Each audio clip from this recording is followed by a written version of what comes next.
Foam clay দিয়ে কিভাবে গোলাপ বানালাম চলো সবাই মিলে শিখে নেই। একটি গ্রামে পিন্টু আর মিন্টু নামে দুই যুবক বাস করত। তারা দুজনেই বেকার, দিনমজুরের কাজ ছাড়া গ্রামে আর কোনো কাজই তারা দেখছে না। এদিকে নববিবাহিত স্ত্রী নিয়ে দুজনেই একই রকম পারিবারিক অবস্থা।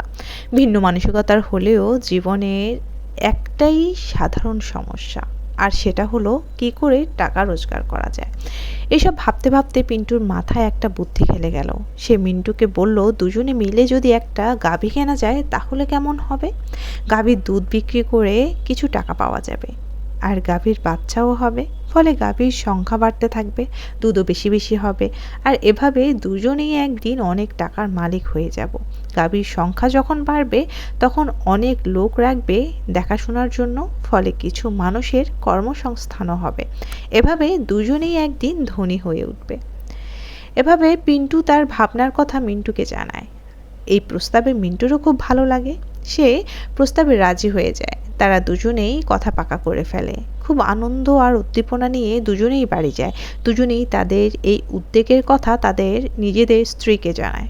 পিন্টুর স্ত্রী সব শুনে খুব আনন্দের সঙ্গে তার গয়না খুলে স্বামীর হাতে দিয়ে বলল, খুব ভালো পরিকল্পনা, আমার গয়না বিক্রি করে গাভী কেন, যখন বেশি বেশি রোজগার হবে গয়না কিনতে আর কতক্ষণ। স্ত্রীর কথায় গর্বিত হয় পিন্টু। এদিকে মিন্টুর তার পরিকল্পনার কথা স্ত্রীকে জানালে স্ত্রী বলে, দেখো, একে তো আমাদের কিছুই নেই, খালি কয়েকটা গয়না মাত্র সম্বল, আর তা বিক্রি করে গাভী কিনবে, কিন্তু যদি গাভীটি মরে যায় তখন কি হবে।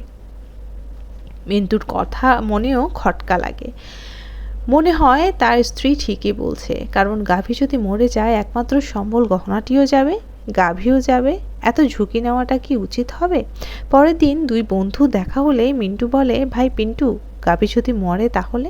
পিন্টু তখন বলল, এত নেগেটিভ চিন্তা করছিস কেন, কেনার আগেই গাভী মরার কথা ভাবছিস, আর গাভী কোন কারণেই বা মরতে যাবে। মিন্টু একই সুরে হতাশ জবাব দেয়, তা তো বুঝলাম যে গাভী মরবে না, কিন্তু ধর যদি মরে তাহলে কি হবে।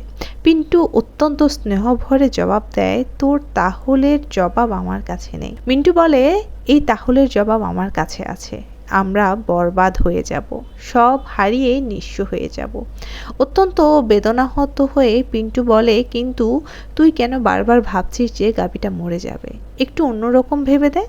গাভীটা দুধ দেবে, আমরা বিক্রি করব, প্রথমে পয়সাগুলো জমাবো, তারপর আরও গাভী কিনবো, অনেক পয়সা হবে যখন তখন অনেক গহনা কেনা যাবে, বাড়িও বানানো যাবে, এভাবে দুজন বড় ব্যবসায়ী হয়ে উঠব।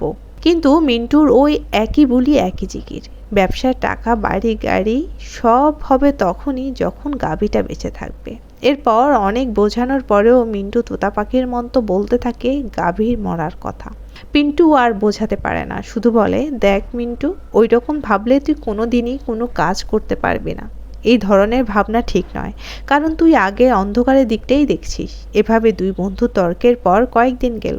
পিন্টুর একটি দুগ্ধবতী গাভী কিনে ফেলে, আর সে দিনমজুরের কাজে যায় না। সকাল থেকে সন্ধ্যা পর্যন্ত এই গাভীটির দেখাশোনা করে, দুধ দেয়। প্রথম কিছুদিন দুধের গ্রাহক খুঁজতে গাভীর পরিচর্যা করতে কষ্ট হয়েছিল। ধীরে ধীরে পিন্টুর এই কাজগুলো দক্ষ হয়ে উঠতে লাগলো, আর দিনমজুরের কাজে শেষে মিন্টু রোজ তার কাছে আসতো, আর পিন্টু সংঘর্ষে করার পরিশ্রমের বিষয়টি দেখত, আর ভাবতো তাদের দিনমজুরের জীবন কত ভালো ছিল।